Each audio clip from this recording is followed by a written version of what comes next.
भगवान शिव के लिंग एवं साकार विग्रह की पूजा के रहस्य तथा महत्व का वर्णन। सूत जी कहते हैं, शौनक, जो श्रवण, कीर्तन और मनन इन तीनों साधनों के अनुष्ठान में समर्थ न हो, वह भगवान शंकर के लिंग एवं मूर्ति की स्थापना करके नित्य नित्य नित्य उसकी पूजा करे तो संसार सागर से पार हो सकता है।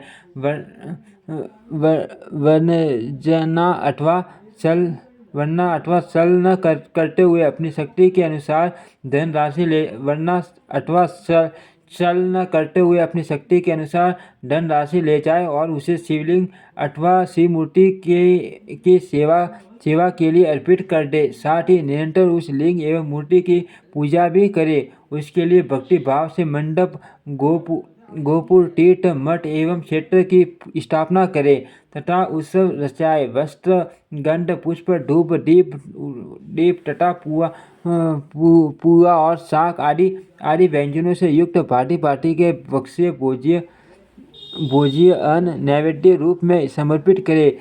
सत्र, ध्वजा, व्यंजन, चावल तथा अन्य अंगों सहित राजोपचार की भांति सब सम्मान भगवान शिव के लिंग एवं मूर्ति को चढ़ाए। प्रदक्षिणा, नमस्कार तथा यथाशक्ति जप करे। आह्वान से लेकर विसर्जन तक सारा कार्य प्रतिदिन भक्ति भाव से संपन्न करे। इस प्रकार शिवलिंग अथवा शिव मूर्ति में भगवान शंकर की पूजा करने वाला पुरुष श्रवणादि साधनों का अनुष्ठान न करे तो भी भगवान शिव की प्रसन्नता से सिद्ध प्राप्त कर लेता है। पहले के बहुत से महात्मा पुरुष लिंग एवं शिव मूर्ति की पूजा करने मात्र से भवबंधन से मुक्त हो चुके हैं।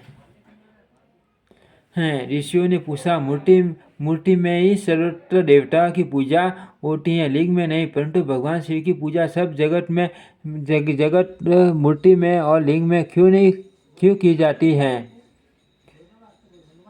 सूत जी ने कहा, मुनिवरों, तुम्हारा यह प्रश्न तो बड़ा ही पवित्र और अत्यंत अद्भुत है। इस विषय में महादेव जी वक्ता हो सकते हैं। दूसरा कोई पुरुष से कभी और कहीं भी इसका प्रतिपादन नहीं कर सकता। इस प्रश्न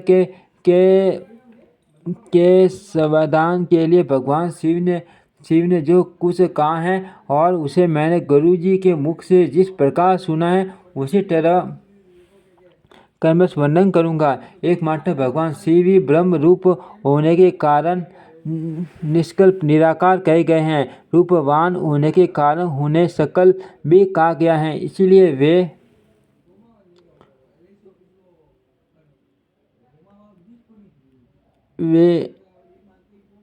और निष्कल दोनों हैं। शिव के निष्कल और निराकार होने का कारण ही उनकी पूजा आधारभूत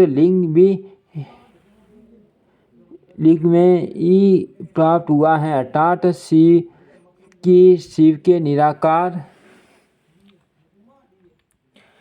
स्वरूप का प्रतीक हैं। इसी तरह शिव के सकल या साकार होने का कारण उनकी पूजा का आधारभूत विग्रह साकार प्राप्त होता है, अर्थात शिव का साकार विग्रह उनके साकार स्वरूप का प्रतीक होता है। सकल और सकल समस्त अंग आकाश सहित साकार और अंग आकाश से सर्वथा रहित निराकार रूप होने से ही वे ब्रह्म शब्द से कहे जाने वाले परमात्मा हैं। यही कारण है कि सब लोग लिंग निराकार और मूर्ति साकार दोनों में ही सदा भगवान शिव की पूजा करते हैं। शिव से भिन्न जो दूसरे देवता हैं वे साक्षात ब्रह्म नहीं हैं।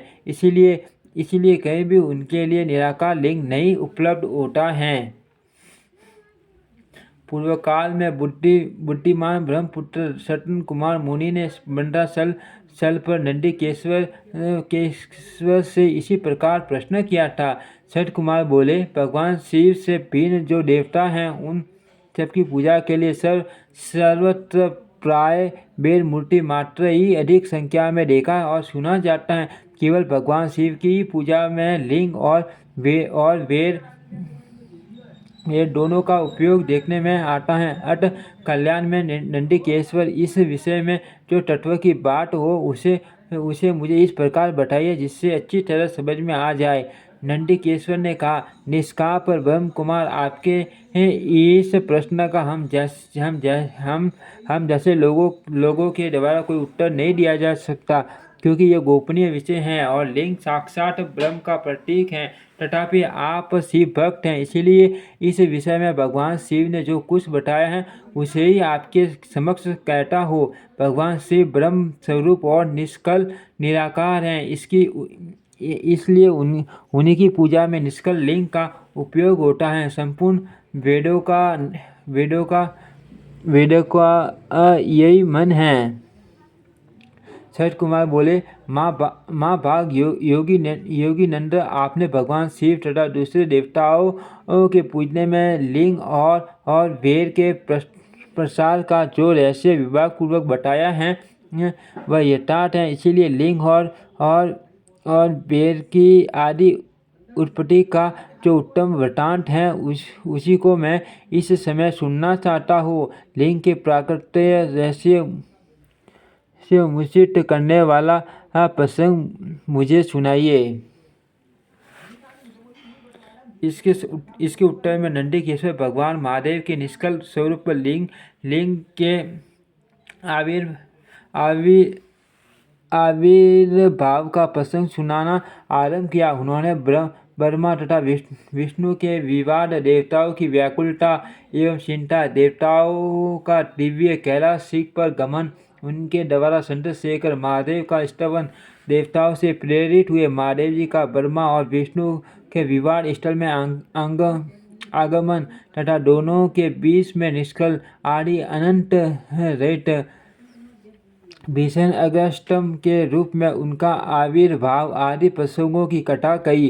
तदनंतर श्री ब्रह्मा और विष्णु दोनों के द्वारा उस ज्योतिर्मय स्तंभ की ऊंचाई और गहराई का ठान लेने की चेष्टा एवं केत की पुष्प के शाप वरदान आदि के प्रसंग भी सुनाए। महेश्वर का ब्रह्मा और विष्णु को अपने निष्कल और सकल स्वरूप का परिचय देते हुए लिंग पूजन का महत्व बताना।